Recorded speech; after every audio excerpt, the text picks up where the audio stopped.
I didn't really have an answer to this when the comment was first left on my previous video about varnishing, but now I do because it happened to me.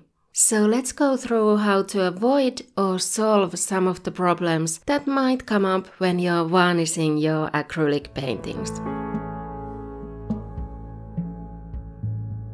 I found that the Winsor & Newton gloss varnish is pretty thick and you're supposed to apply it in thin layers, but it's difficult with the thick consistency. Well, you can slightly dilute it with water to increase the flow and paint a thinner coat of the varnish. And maybe also let it dry longer in between the coats. If it's already ruined and you used removable varnish and painted an isolation coat in between, like matte medium for example, you could use the varnish remover to remove the varnish and start over with the varnishing process. But some varnishes, like this Liquitex non-removable matte varnish, cannot be thinned with water. This is already more runny though, so it probably will not be a problem with this type of varnish.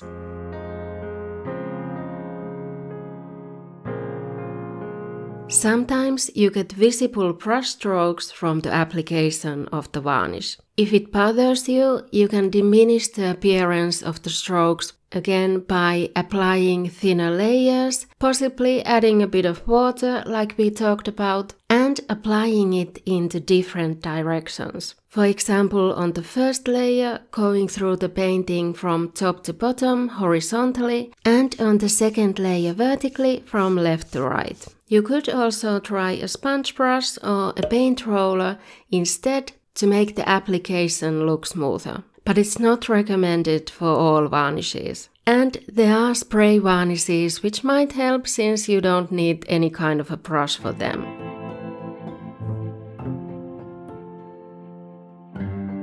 How about if the paint starts lifting off or mixing in with the varnish? This has happened to me once or twice. Maybe the paint you used wasn't actually acrylic paint and that's why the varnish reactivated it. I thought I made an acrylic painting, but turns out I actually used a combination of acrylics and liquid gouache or poster paints. I think I may have actually realized it before varnishing because I noticed it reactivated with water. And I decided I'm gonna need to add a layer of acrylics on top of the gouache parts before varnishing. Or if they were in fact acrylics, there may have been something wrong with them. I once used old acrylic paints that had started separating into the color pigment and a transparent liquid, and they reactivated with the varnish and started lifting off. It wasn't a problem painting with them, the problem started only once I was varnishing them, so I retired those paints from normal use after that. They still work for practicing as long as the painting isn't varnished.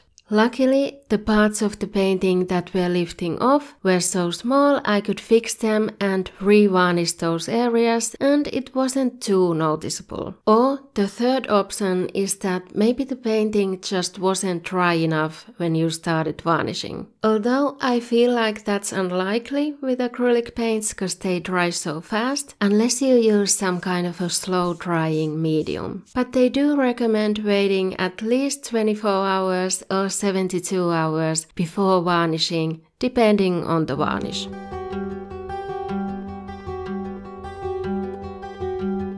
When I was sealing my repainted garden gnome, I got a lot of air bubbles in the varnish, and only after that I realized I shook the bottle too hard.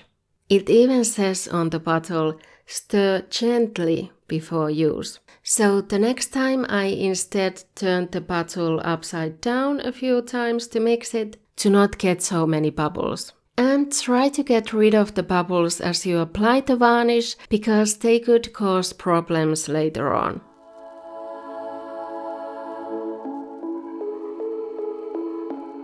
What to do when the lid of the varnish bottle gets glued shut?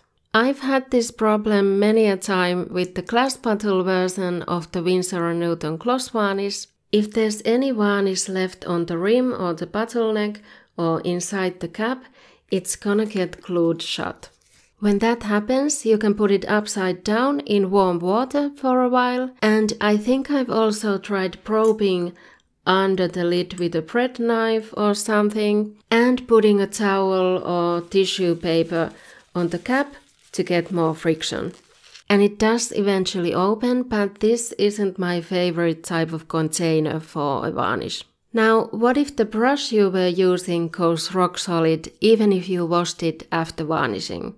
Well, you're probably screwed, because I haven't figured out how to save these. So don't use a good one for varnishing.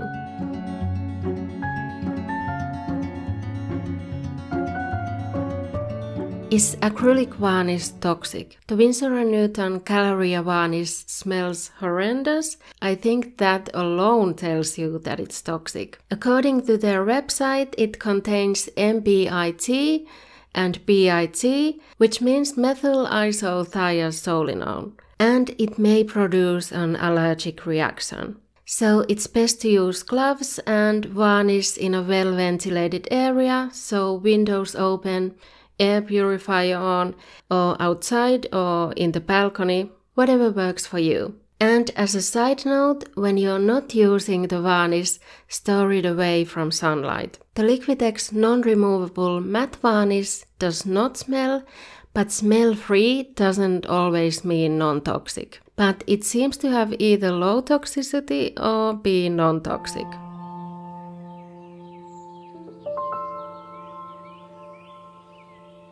What if you made a mistake and noticed only after varnishing? Can you paint over the varnish? Maybe. If you're painting over the whole thing, you can sand it a bit, wipe it clean and prime it with gesso, and it's like a new canvas again. If you just want to fix some little part or add something to the existing painting, that might work too, but apparently it's more likely to work with matte varnish than gloss varnish, because the new paint layer will stick to the matte surface easier. And whether it's removable or non-removable might make a difference too. And I saw a tip on the Wet Canvas forum to write on the back of the painting which type of varnish you used, in case you need that information somewhere down the line. I'm gonna start doing that from now on. But if you're trying to decide whether or not to varnish your paintings, I made a video about how, why, and which ones of my acrylic paintings I varnish. See that? Which means methyl isothiazolinone.